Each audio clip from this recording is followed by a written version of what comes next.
Hi everyone, in front of me I've got HUAWEI Nova 10 Youth, and let me share with you how to allow unknown sources on this device.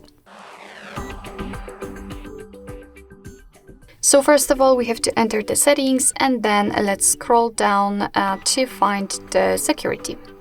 Now we have to scroll down again to find more settings, and here let's find install apps from external sources. As you can see, it should be basically right in the middle of the screen. So let's tap on it.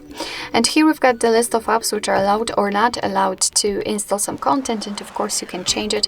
Simply tap on the app and tap on the switcher, and after getting back you can see that the browser is right now allowed to install some content.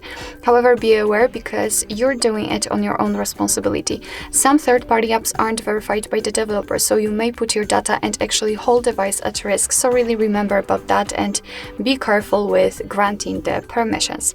Of course, it will work the same with all other apps, so just tap on it and tap on the switcher.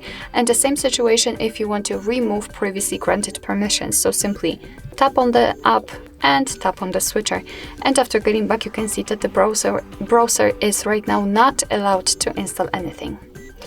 Alright, so that will be all. Thank you so much for watching. I hope that this video was helpful, and if it was, please hit the subscribe button and leave the thumbs up.